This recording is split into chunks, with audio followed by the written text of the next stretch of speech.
The Islamic Republic of Iran, a nation of almost 80 million, a people with a proud history dating back thousands of years, a country bridging the world's most volatile regions, and one which confuses much of the world with its mysterious system of government and uncertain intentions. Iran is following a path others have taken in its quest for nuclear energy, but perhaps beyond. And with Iran, we're told the potential risks are somehow greater, and the opportunity to act won't last long. But what do we really know about the Iranian nuclear threat? What the experts know and what they don't know may surprise you.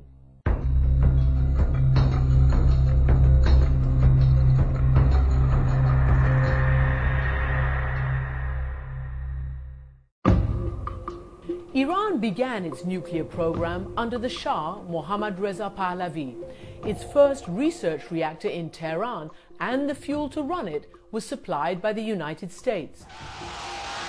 But in 1979, the revolution and the birth of the Islamic Republic.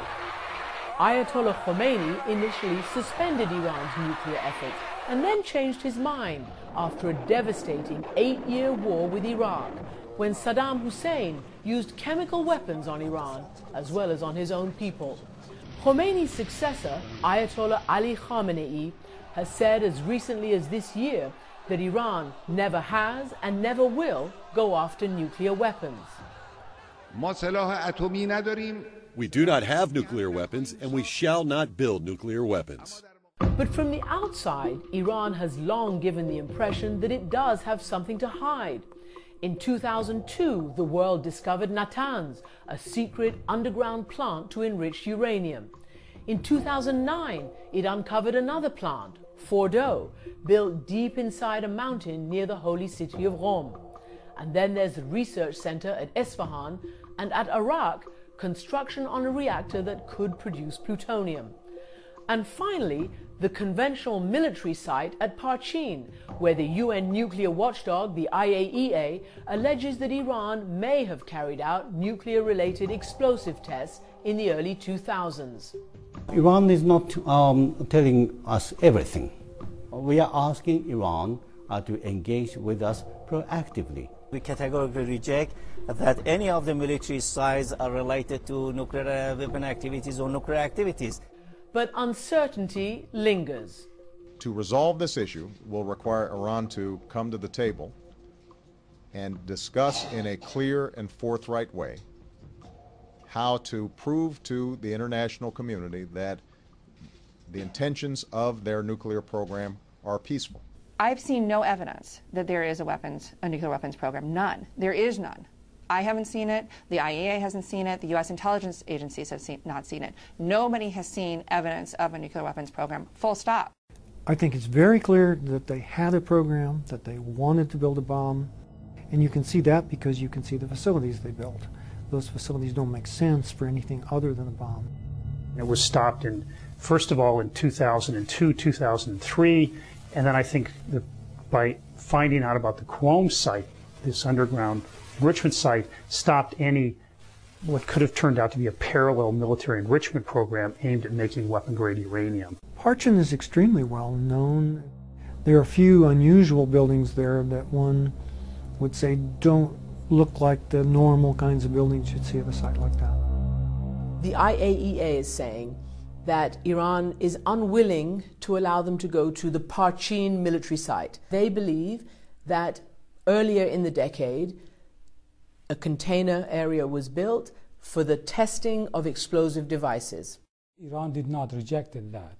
Iran asked elucidation on what basis, what kind of test they want to do, when they want to look, and what will be the end result. If the Western community is asking us for more transparency, then we should expect for more cooperation. Is anything nuclear related happening, or did it happen at Parchin? Not at all. I think they know pretty well. I think United States intelligence services and the West, and they know that we are not after building nuclear weapons. This is part of a game about us. We know that they have come very close to developing and testing a neutron initiator, the device necessary to initiate and sustain a chain reaction. We know that they've done the complex mathematical calculations. We know that they have done warhead planning and they have warhead design efforts. One of the important things to keep in mind is that the evidence supports that there's no secret parallel enrichment site now able to make any significant quantity of weapon-grade uranium. You want to take it up to about 90%. That's considered weapons grade. What isn't intuitive is that when you've enriched uranium to 20%, you've actually put in most of the work. So let's say that the natural uranium atoms are red and everything else is blue, and you're trying to find just the red ones and take them out. When you get up to about 20%, that means 1 in 5 are now red. Okay, now you're up to the point where you can see the red ones very easily. What you have is a very large number of machines working in the very beginning, and at the very top of what's called the cascade of thousands of machines, you maybe only have 3 or 4 that are taking the material from, let's say, 80% to 90%. If they did want to break out, they'd have to do it at Natanz in the underground halls, and it would take them months. We think over 6 months, 7 months, to make enough weapon-grade uranium for a bomb. When the enriched uranium comes out of the centrifuges, it goes into a tank and is solidified. And that tank has a seal. The other thing is it's under camera surveillance, and inspectors come about every 2 weeks. Essentially, that within 2 to 4 weeks, the IA would know that some material's been diverted. They have a legal binding treaty-type agreement with the state that says, you tell us what facilities you have, what material you have, and we will come and inspect them and verify that you're telling us the truth. IAEA is not for you to just run around the country and ask questions. So, as much as I hate to say it, the Iranians are correct in saying that the IAEA has no right to ask some of the questions they're asking, and they have no right to go some of the places they're asking to go. There is an additional protocol to the NPT. That protocol gives the IAEA even more authority to inspect sites. From 2003 to 2005, the Iranians voluntarily agreed to this higher standard, the additional protocol.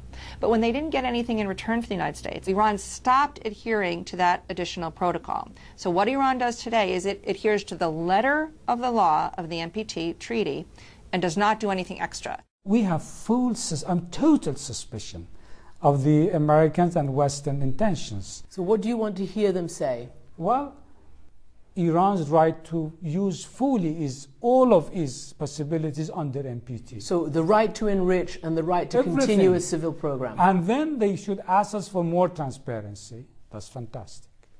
We agree with that. The best thing is that we take steps which leads to whatever they say, adding the confidence, and also it will give us also the confidence. The lack of confidence is both ways. Ordinary Iranians absolutely, by and large, support the nuclear program for peaceful purposes, and some actually support it for nuclear weapons as well. When I was in Iran last year, I heard from a number of people saying, well, why shouldn't we have the nuclear bomb? And I'm not talking about people who are regime supporters. I'm talking about ordinary Iranians who might not even like the regime. A lot of people in America don't realize the president of Iran is not the commander-in-chief. President Ahmadinejad does not have the military reporting to him. The supreme leader does. It's his decision to suspend uranium enrichment if Iran ever does that, and it did it once in the past. It's his decision to expand enrichment. There is a belief in Washington, I think a very deeply held one, that Iran either has nuclear weapons today or is determined to get them. The current Supreme Leader, Ayatollah Khamenei, and the former Supreme Leader, Ayatollah Khomeini, have both ruled that the pursuit of weapons of mass destruction, including nuclear weapons, is un-Islamic. It is forbidden in Islam. Iran's Supreme Leader the other day again mentioned his fatwa against nuclear weapons. He called it, again publicly, a great sin. What message is he sending? Is he sending a message to President Obama that Iran will not cross Obama's red lines, will not go military in its nuclear program? The message is clear. Deal with Iran as it is. Iran is not after nuclear weapon. Nuclear weapon is not an asset for us, it's more liability. Pakistan has nuclear weapon. You see, it's a shamble country in terms of security. It doesn't add to our security. We are secure enough. We are strong enough. without nuclear weapon, and it is against the fatwa of Ayatollah Khamenei. Nobody has daring to do that. So even if Iran was attacked, you wouldn't decide to go towards a nuclear military program? This is the fatwa of Amanpour and the fatwa of Ayatollah Khamenei.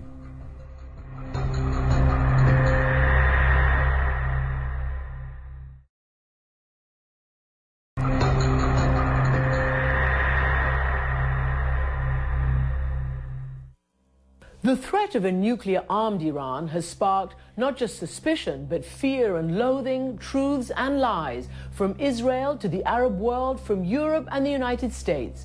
And recently, a new phenomenon, what one expert is calling mainstreaming war. In other words, talking so often and so publicly about attacking Iran's nuclear facilities that all of a sudden the idea becomes normal, even inevitable. The West says Iran has the right only to a peaceful nuclear program, and as yet, neither American, Israeli, nor European intelligence agencies believe that Iran has made a decision to actually go for a nuclear weapon. So what if there is a preemptive strike on an unproven program?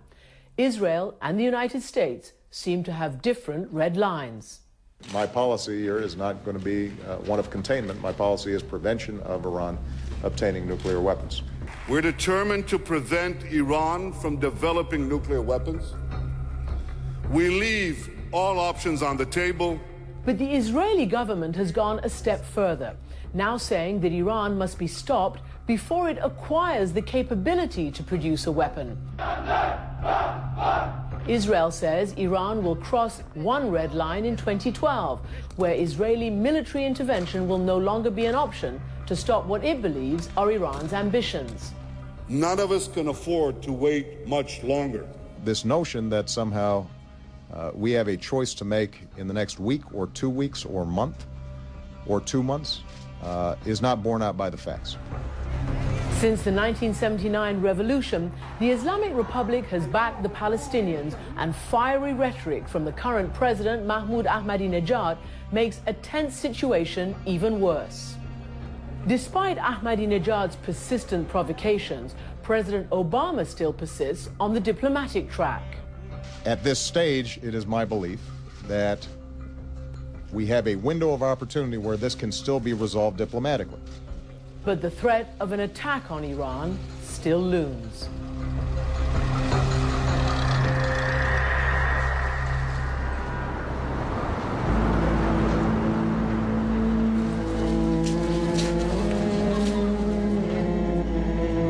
Inside Iran, people are starting to believe that a war is possible, or probable even, in some cases. People don't see a way out right now because they don't believe that the Iranian regime is going to give in to the West. They also don't believe that there's anything the Iranian regime can really do that will satisfy the West. The Prime Minister of Israel believes that Iran has a nuclear weapons intent and one that will be aimed at Israel. Is Iran preparing for war? We are fully prepared to defend ourselves. And everybody knows in the region that Iran is not an aggressor, but Iran is a fierce defender. I think the real bomb is not the atomic bomb of Iran. The real bomb is the great failure of Israel to prove its legitimacy and to define a meaningful relation in the region. Meantime, everybody talks about what President Ahmadinejad said a few years ago, that Israel should be wiped from the face of the map.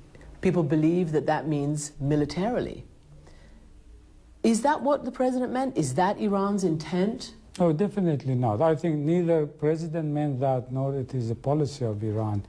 The real concern the Israelis have, and this is real, I disagree with it, but it is real, is that Iran, even with a protected nuclear capability, that's essentially a nuclear capability that can't be bombed, is a threat to Israel's preferred national security strategy to use force whenever, wherever, and in whatever proportion it wants against its neighbors. So it means, in plain English, if Israel wants to bomb Gaza, or if Israel wants to bomb Hezbollah, they'd have to think twice about it. The Israelis see a window to attack right now. From January 1st of this year of 2012, Iraq has been defenseless. It has no air defense. You have to fly either through Syria or through Jordan, fly through Iraq or Saudi Arabia or through the Gulf. There is enough radar capability inside Iran to cover the entire country and the perimeter. There are enough missiles to present at least a serious problem.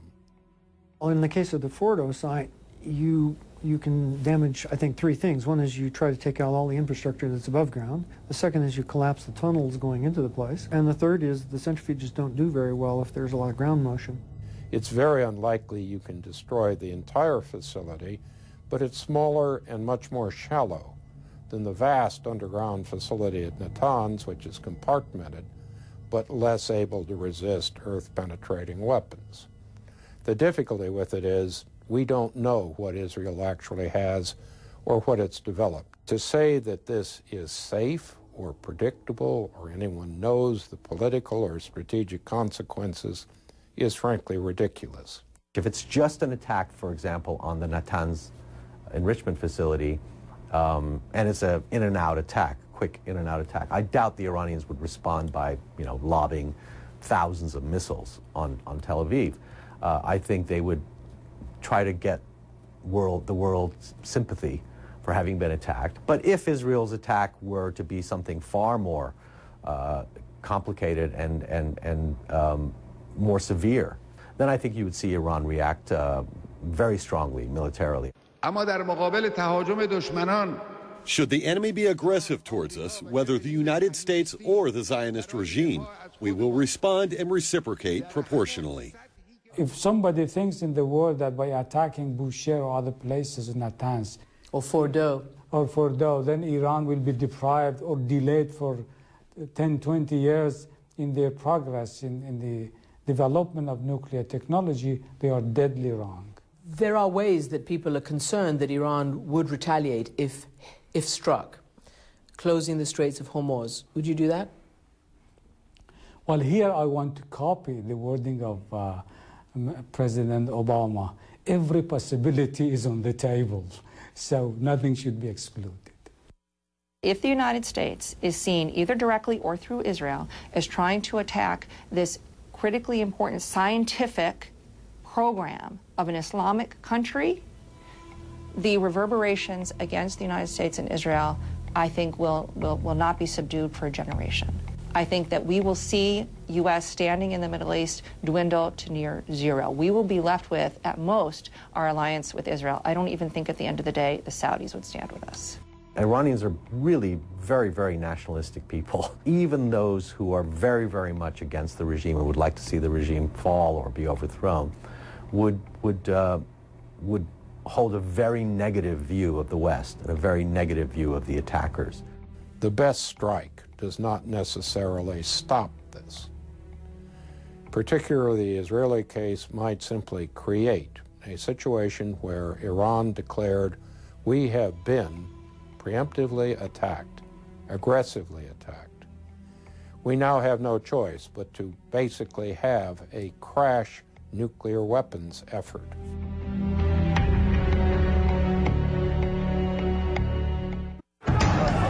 Iran's presidential election of 2009. I was there as hundreds of thousands of people took to the streets afterwards to protest the re-election of President Mahmoud Ahmadinejad, a vote, they say, that was rigged.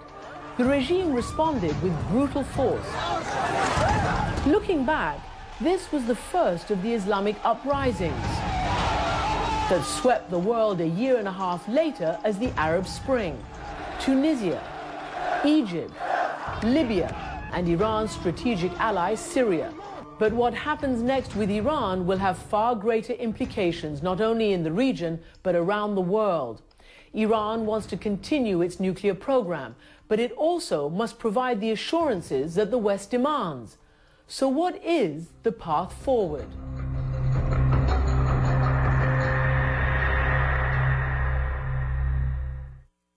In Iran, they see what's happening in Egypt and elsewhere as part of an Islamic awakening. Whether it's in Egypt or Syria, or they hope maybe even in Saudi Arabia, if these people had a chance, they would choose an Islamist democratic government that would represent their core beliefs, perspectives, concerns, histories, which would not necessarily be anti-American, but will not be reflexively pro-American, and certainly will not be pro-Israeli. They're not paying that much attention to what's happening in the Arab Spring. Saying, oh, we're going to, if Syria goes down, then Khamenei is next. We can bring him down. If they can bring down Assad, we can bring down Khamenei. There isn't that kind of dialogue happening in Iran at all. The dialogue's all about, price of bread, the price of, land. Nobody believes that the sanctions are going to do anything in terms of changing the regime's behavior. So what are the sanctions doing? They're just affecting their daily lives. The supreme leader of Iran recently praised President Obama for talking about diplomacy. He said they were good words. Do you believe diplomacy can work? There is a dispute with a lot of dimensions. The sanctions on Iran are beyond being unfair. It is not effective at all. Does it stop Iran's capability for developing its nuclear facilities on the peaceful means? Definitely not. What is Iran prepared to give? The equation is simple. The Western community can ask us for more transparency. We are ready to go to full transparency. Full transparency? Full transparency. More than you're giving now under your legal obligations? It is more than additional protocol, this permanent human monitoring. But it should not come at the first stage. This is two parallel lines. One step transparency from us, one step cooperation from the Western. Really, from President Reagan to President Bush to President Clinton to President Obama, none of them wants to come to terms with the Islamic Republic of Iran for a very basic reason. It would mean having to deal with, recognize independent Iranian power that will not agree with U.S. policies, that will complain about U.S. policies, that will oppose U.S. policies. And here is the fundamental problem that the United States has. It's not really over the extent of inspections of Iranian sites, because the concern here is that the Iranian regime, so-called regime, is so bad, or in President Bush's word, is part of the axis of evil, is so evil, that even among the sites that they declare, we can never trust them. Is there an opportunity for some kind of big negotiation to normalize relationships between Iran and the United States? Even with your fiercest enemy, you should have a line of dialogue and sit down and talk. It's something internally that has to be done in the U.S. political process, really in the Oval Office, where the United States decides for itself that it can have an independent power in the Middle East that is not there to carry out, to implement U.S. or Israeli policy. We need to stop finding simple, glib answers, denying the complexity, denying the uncertainty. The risks here are too high for partisan or ideological simplicity. Is all this worth it? The billions of dollars that you've spent, the years under sanctions, the crisis that could be coming to a head. Is it all worth it? Oh, yes. Because it actually hasn't materially enriched you. No, very much enriched us. We are not secondary citizens of the world. We are #1 citizen of the world. We want to enjoy exactly the same rights the United States and United States people enjoying at the international level. Don't tell us that you are a little bit below. Treat us as a first-degree citizen. Then we will be more forthcoming. I've been covering Iran since 1991, and I've interviewed 3 presidents. What I've discovered, like the rest of the world, is that despite years of sanctions, Iran hasn't buckled on the key nuclear issue. It says that it wants the right to have its peaceful nuclear program formally recognized. So the question will be, will Iran provide the assurances and guarantees that it must provide in order to allay suspicions and fears about its nuclear intentions? And will the West, will the United States, be able to pursue a real diplomatic solution that will require not just punishments, but incentives as well? Will President Obama be able to take that step during an election year? The answers might mean the difference between war and peace. The challenge is certainly one of the greatest that the world faces right now. Thank you for watching. I'm Christiane Amanpour.